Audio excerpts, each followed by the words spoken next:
Hello, my friends, and welcome to the Secrets of a Witch podcast with me, Sabrina Scott. I hope you guys are having a wonderful Sunday morning or whenever it is you are listening to this. Welcome to the show, where I talk all about life, love, healing, spirituality, witchcraft, magic, tarot, feminine energy, and everything in between. And I don't know about y'all, but there is a new Netflix documentary about the twin flames universe, which I had never in my life heard of. And I just binged it over the last few days, and it blew my fucking mind. It was one of the most insane things I've ever seen. I never heard of this. I'm not going to do today's episode about this, just so you guys know. So, warning, it's, not a spoiler alert or anything. I will be doing an episode about this, or maybe a YouTube live. I might schedule it to give folks the chance to watch it if anyone does want to. It's only 3 episodes. But a lot came up for me as I was watching it, especially since I am launching my Feminine Energy Without Bullshit online course and group coaching situation tomorrow, Monday, November 13th, for the new moon. And this is a course I've been planning, thinking about. I did a mini launch, a pre-launch type of situation in the summer. So it's something that I've been thinking about since last year, really. So for a year and a half, this has been something I've been working through and planning and preparing my material and my thoughts that I'm going to be teaching and all of that, and doing a lot of one-on-one coaching with folks on feminine energy. And I do believe this is all really important work, what I'm doing. And I love seeing people's lives positively impacted by it. That makes me so happy because I've seen the changes in my own life as I'm implementing my teachings on feminine energy that I've learned over the years. And I just found this documentary so disturbing, and I'll talk a little bit about why. I guess I'll give it a little bit of background information. So I had never heard of this thing before. Obviously I've heard the concept of twin flames, and I've done an old podcast episode about the concept of twin flames. If you scroll back into the show, it was definitely probably February or March or April or something like that. Basically, the TLDR, my opinion on the concept of twin flames, is it's kind of toxic and not the best, basically. But it seems like this couple created this weird ass cult situation called Twin Flames Universe. And maybe you guys have all heard about this ages ago. Maybe I've just been living under a rock. But it was honestly the most insane thing. And so basically the documentary was about people thinking it's a cult, leaving it, kind of giving their testimony of the craziness that occurred there. And so I feel like I could make 20 different podcast episodes about my take on this, from their really cruel and abusive coaching style, which I'm not a fan of for obvious reasons. So that's one thread I'd be so interested in just talking about for an extended period of time. There's also the idea that people are not forced to be there. One of the things I found very interesting about this was a lot of the people there kept saying that these people made them do this, made them do that. And this is another topic I feel like I could talk about for hours. I don't actually believe in this case that that's really true. And I know it's a complicated thing, and I'm thankful for this documentary coming out because it gave me the opportunity to reflect on, why do I feel like something like this is different than, let's say, an abusive relationship between, a romantic relationship, between two parties, often a man and a woman, let's say, would be the sketchy, dangerous situation. A lot of women are killed by their intimate partners. That is a statistic globally that you can look up. It's very dangerous in those type of really, really dangerous relationships. If a woman leaves, she's at risk of being actually murdered or something like that. Like there's a really famous case here in Toronto a few years back with two doctors, actually, one of which was quite a famous surgeon who was a surgeon at the hospital that was across the street from my old apartment that I was at for 10 years, a hospital whose ER I've been way too many times for various things. And he, like, when she basically said she wanted a divorce, he murdered her.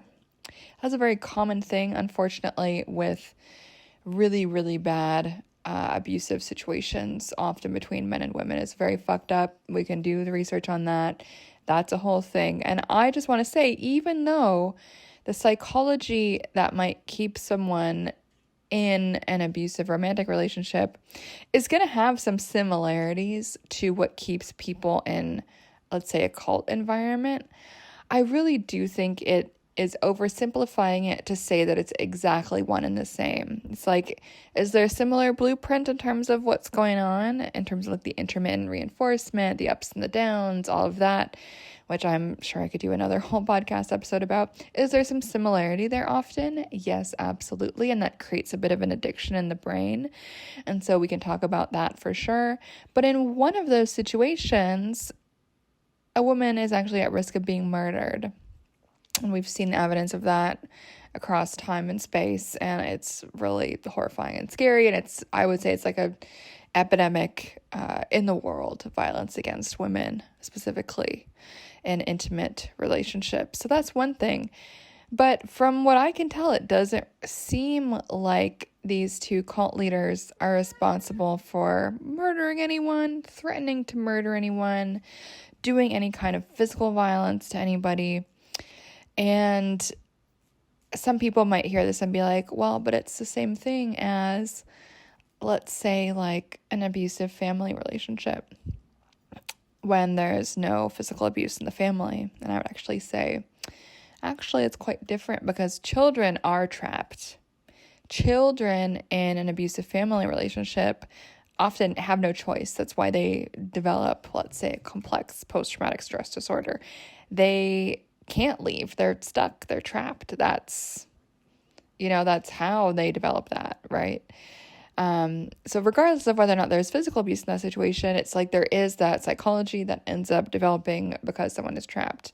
That being said, I find, and I'd be so curious to see and learn if there's any studies done on this, or if anyone's noticed any patterns anecdotally around the people that get pulled into this twin flames universe type of thing, to see is there any specific commonality in terms of their background, in terms of family relationships, or like, were they in a happy family? Were they in kind of sketchy, like dysfunctional family, where various things inspire them to reach out for like some kind of guru situation elsewhere, right? So I'd be really curious about that. But again, the difference is that these folks can leave. These folks, they pay to be there.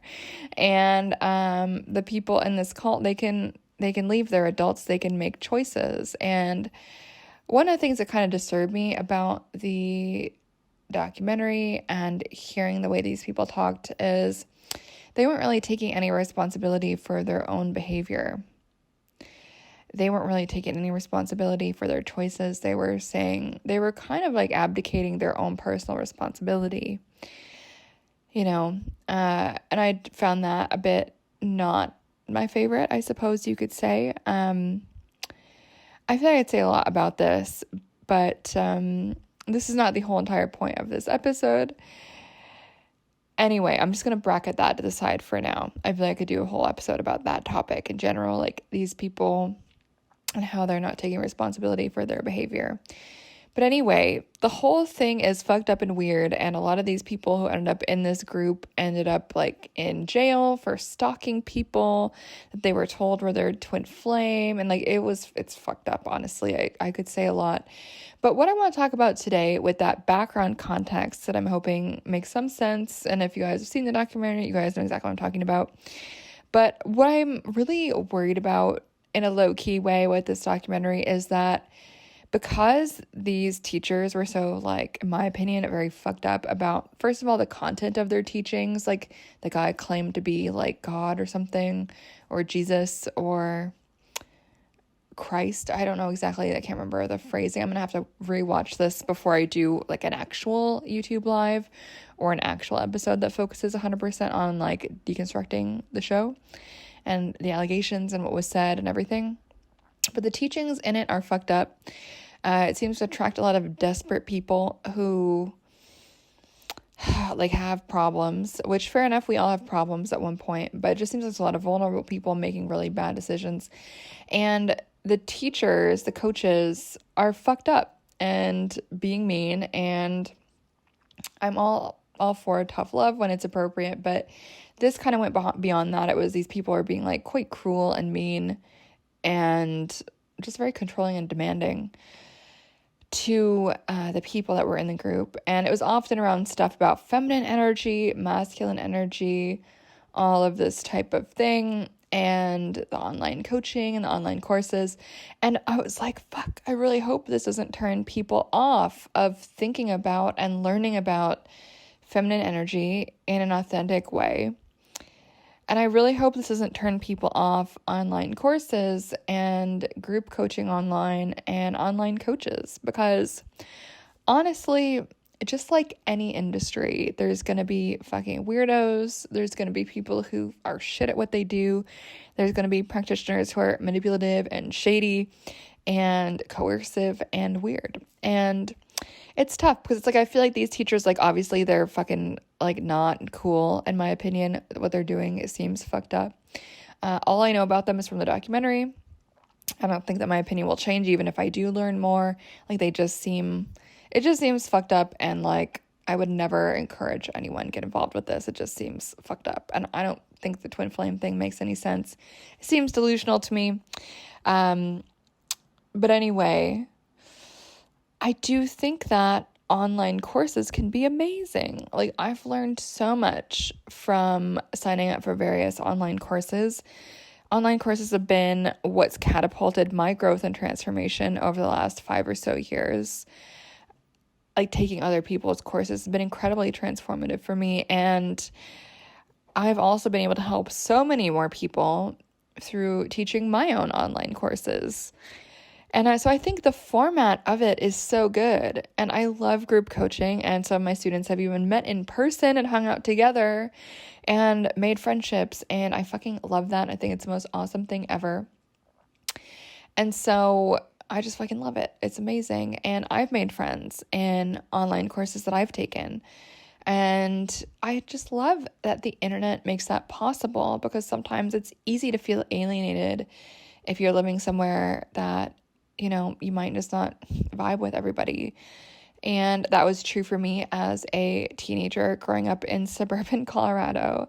And I am still in connection with some people I was super good online friends with from back when I was 13, which is crazy to say. But some of those people were completely my lifeline at a time when no one else believed in me, or I couldn't relate to anybody, you know? And now as an adult in my mid-30s living in Toronto, having online community around witchcraft and spirituality and magic that has kind of been instigated through my own ideas, my own teachings, my own books, my own courses. I've been able to create this community of people who resonate with what I think and what I feel and what I believe and what I'm teaching, what I've observed about spirituality, that I've never been able to find in person, even though I live in a big city, you know? And so I think there is this beautiful connection that can happen with online courses, with the internet, with community. And I know a lot of people talk shit about Instagram and TikTok and all of that, and I'm not a big fan of TikTok, as you guys know, but I love Instagram, even now that it's not as good as it used to be, and I'm branching into YouTube, and I love it, and doing this podcast has been super fun.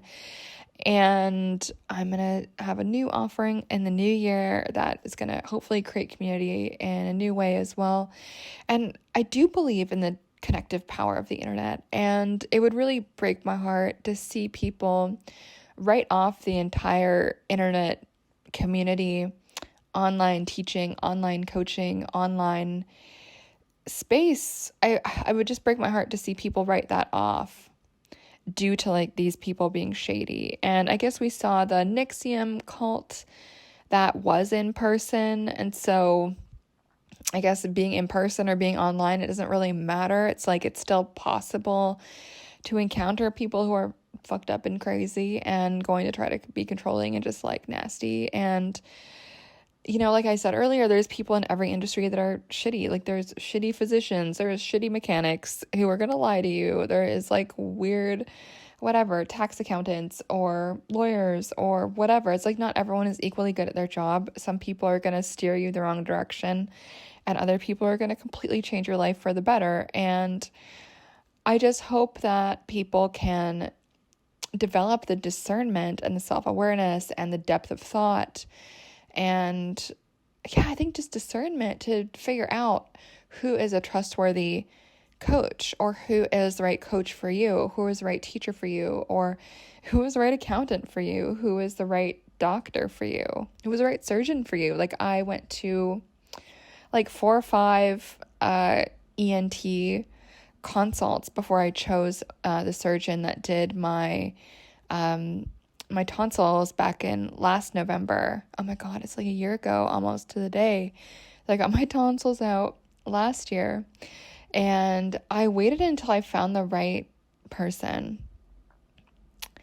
And who knows, maybe if I went with someone else, it would have been fine. If I went with someone else, it would have been not fine. Who knows, like touch wood. But not everyone is going to be the right fit for everyone. And some doctors are objectively bad. And I think that's true for everyone of every career. It's going to be the same in coaching. It's going to be the same in spirituality. Unfortunately, it's not a space that's immune to people being manipulative or practicing in a way that I personally wouldn't find to be reputable. And so, it's just tough, and it makes me sad too that so many people are susceptible to cults or susceptible to gurus or teachers that are creating a reliance and dependence on them. And in these high control groups, it's like there's so much weirdness going on. And as a part of my PhD, I did learn a lot about these high control groups, high demand groups. Cults is another way to talk about it, and all the different qualifications and characteristics of them. And I could probably do another episode on that. And there's actually a section in my second book, which is called Curse and Cure: Magic for Real Life, where I talk about how to discern if a group is a good group. And again, I'm not saying good group as do they believe exactly what I believe. No, that's not my criteria. It's more around issues of control and autonomy, And I tell my students all the time, it's like, you can ignore me all you want. That's totally fine. Go for it. You don't need my permission to do anything. Do your thing. If you do ignore me and then things explode, I'll be here for you to help you through that. But ultimately, do what you want. And if what I'm suggesting doesn't resonate, then don't do it. When I teach, I'm all about helping people reveal and uncover what is true to them, rather than creating Sabrina clones. I don't want Sabrina clones. I want everyone to find their own unique style of reading tarot that, yes, is built on my foundation and is based on my methods and my way of thinking about it and my way of teaching about it, absolutely. Or my way of thinking about magic, my way of framing magic, my way of framing spirituality, sure. But I would never force people to do exactly what I do. That's weird. I'm much more about, okay, here's my structure, here's my questions I'm asking, here are some things you can consider, and play within that in a way that feels good to you. For me, it's all about openness. And instead of just selling people fish, I want to teach people how to fish so they can catch fish forever. It's very important. That's how I see things. That's how I work. That's how I teach. And with my stuff on feminine energy, it's obviously I've got my own ideas, but I'm also, and I have worked with folks who are non-binary around feminine energy, which is really exciting. And so I used to identify as non-binary as well. And so there is no one way that is going to fit for everybody. And I think that's absolutely beautiful. And a big part of how I teach and the way that I really enjoy being taught to as well is, yeah, okay, so maybe there's some structure, maybe there's some teachings, maybe there's some stuff that's uncomfortable, but ultimately it's about finding a method that feels good and is healthful and promotes growth and connection and all of these lovely things. And connection that isn't based on like BS or weirdness like we do sometimes see in cults. And so the way that this group dealt with feminine energy and masculine energy, I was very disturbed by that. That's not my perspective. They taught that everyone has either one or the other in them, and I don't believe that. I think we all have both, and how we want to express that or connect to that is very individual, and to what extent that overlaps with how we look, that's going to be very different, or what that overlaps with our natal sex, how that interacts with our gender. It's all going to be really, really different for everybody. And part of my whole thing with it is just being intentional, being self-reflective, working with the feminine and the masculine within the self, and thinking about it within others in a way that feels better.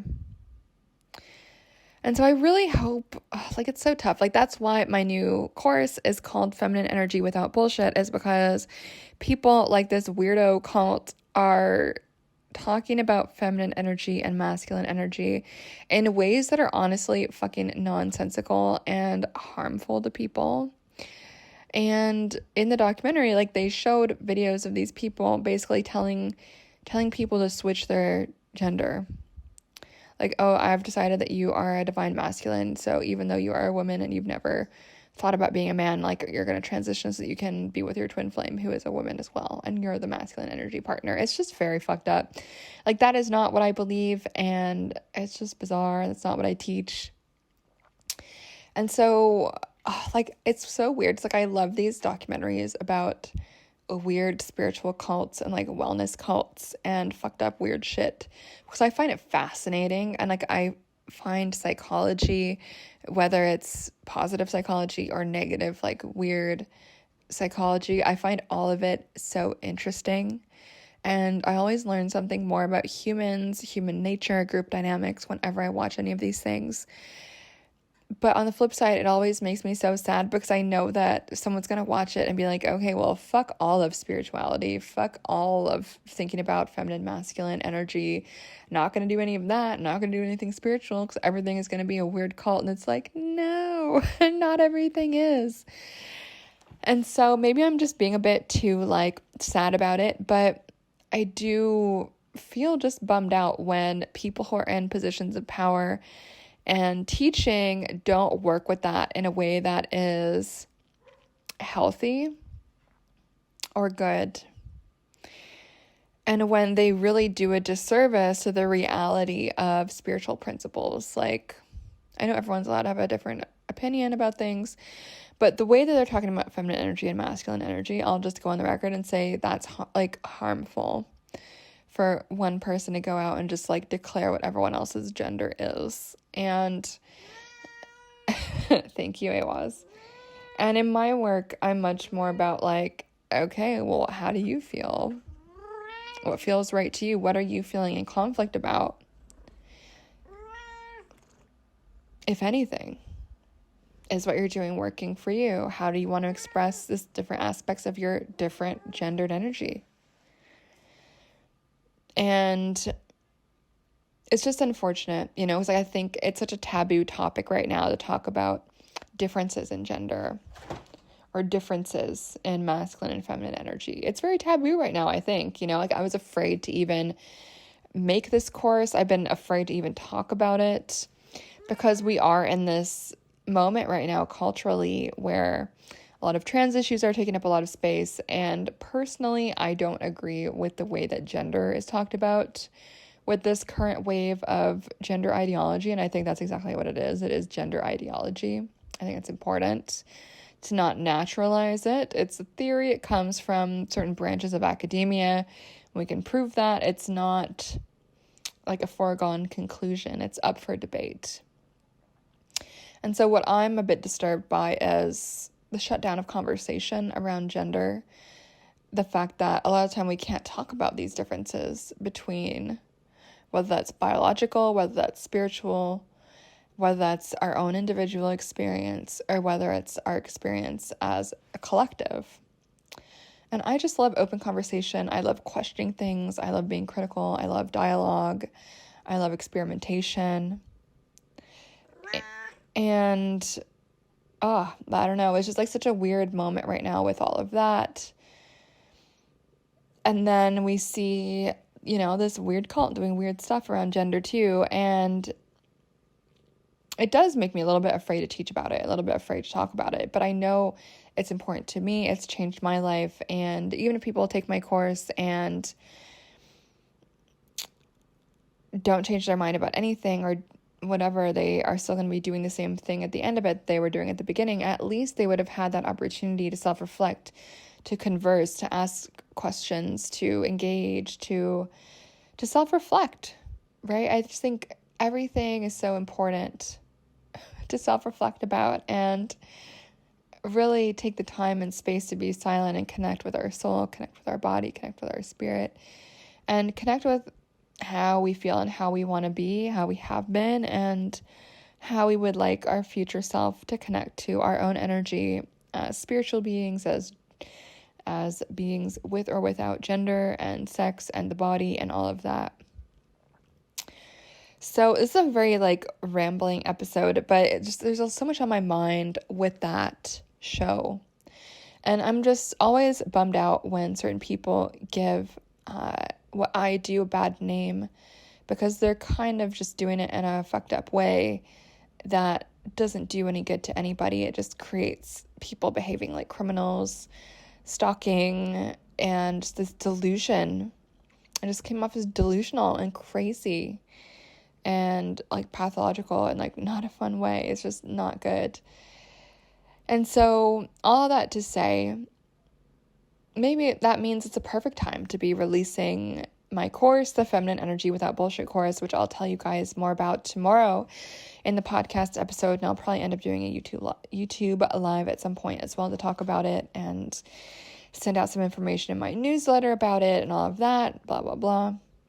So maybe it's the time when the world needs a course like mine, to really help everyone, specifically women, to connect with gendered energy in a different way. And I've said this before, but my Magic Without Bullshit course and my Tarot Without Bullshit course, both of them are very gender neutral. I don't talk about gendered energy in those courses whatsoever.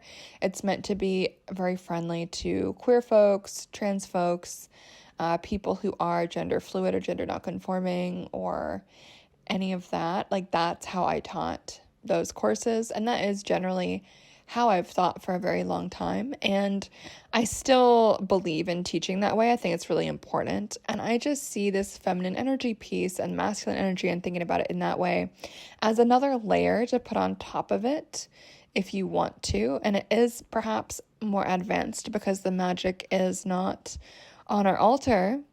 It's within us and our own energy. So it's less about doing, more about being, more about feeling, more about becoming more embodied.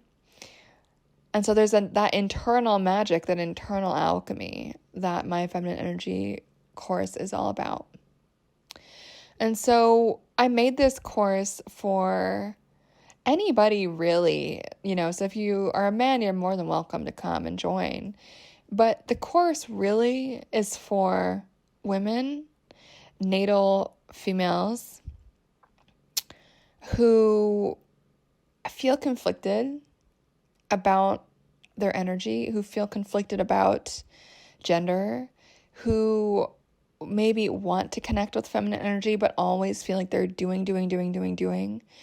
Maybe they feel like they do all the planning in their relationships. Maybe they feel like they, to use a really weird, outdated term, wear the pants, so to speak. Maybe they resent how much they have to do for men, or how much they feel they have to do for men, or have done for men in the past. Or if you date maybe you date women, that's cool. but people who have taken on that masculine energy role as women, but who long for a softer experience of life, who long to learn how to receive and focus on themselves as opposed to always overgiving to others. And this is a really big thing for me in my feminine energy journey, right? Was to learn how to receive, to learn how to allow people to come to me rather than constantly pushing and constantly chasing and constantly being anxious. And it's a much more peaceful life, and it's been so much more fruitful. I get treated way better than I used to be.